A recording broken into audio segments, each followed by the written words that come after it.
Fascism refers to the advent of totalitarianism in Italy and Germany after the First World War. Fascism is widely regarded as a movement that had no intellectual foundations. This, however, is an erroneous impression. Fascism did have intellectual foundations, which were provided by Italian thinker Giovanni Gentile, who is known as the Philosopher of Fascism. Giovanni also served as education minister under Mussolini. Giovanni also wrote the first part of the essay, The Doctrine of Fascism, which is wrongly attributed to his leader, Mussolini. He also wrote in 1925 the Manifesto of the Fascist Intellectuals. Giovanni asserted the primacy of the mind. For him, the world, including society, is mind's creation or manifestation. The only real act is the pure act of thinking. Mere thought is an illusory fact. Giovanni made no distinction between subject and object. For him, subject and object are the same. He labeled his philosophy as actual idealism.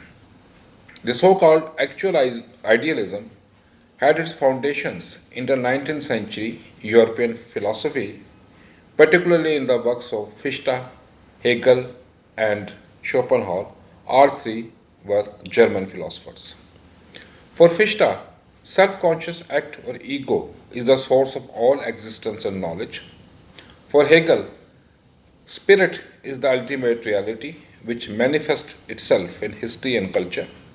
For Schopenhauer, the world is a mental construct and the will is the driving force of all existence. For Giovanni, all social values are mere mental constructs lacking any objectivity. You are watching Wisdom of Life. Now, if all values are subjective, where should we turn to in case of a dispute or disagreement? And which view is correct? The answer for fascist is that the view or value which comes to get ascendancy over others is the right one. Such a view must also command absolute submission from the society. Thus, force or rhetoric is the sole arbiter, and might is right merely because it is might. Someone now must set the standards or values which will ultimately rule the roost. Who? The answer for fascist is the state or the top leader. The state or leader's words and actions become the criteria of all that is good and legitimate. The state or the leader wields unchallenged authority, and logically so. To question something is to make an appeal to an external standard, but there is no legitimate standard external to the will of the leader or the state. To lend a greater credibility to his authority, the leader may present himself on being a messianic mission. The mission may be reviving a mythical or actual golden era of the past, or setting up a heaven on earth. At any rate, revival means that the present is rotten to the core. Hence, not surprisingly, national cultural decadence and resurgence under the leader forms the key component of fascist ideology. Institutional changes are not a priority. In fact, institutions are deliberately weakened to make room for the rise of the cult of the leader.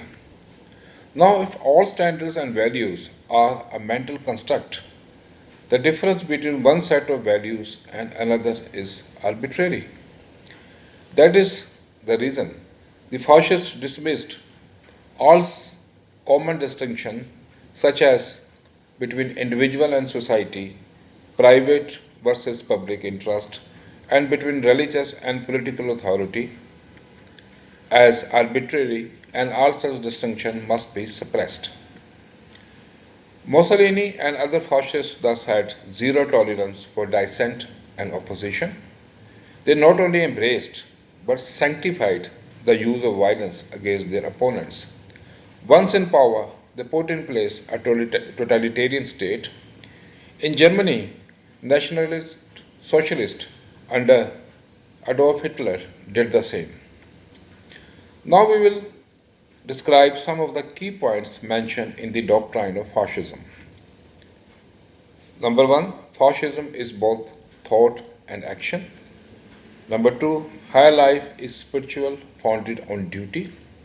Number three, the fascist conception of life is a religious one, in which man is viewed in his eminent relation to a higher law, endowed with an objective will, transcending the individual and raising him to conscious membership of a spiritual society.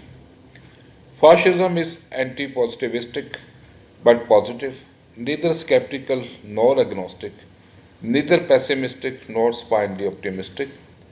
Fascism is anti individualistic and stresses the importance of the state.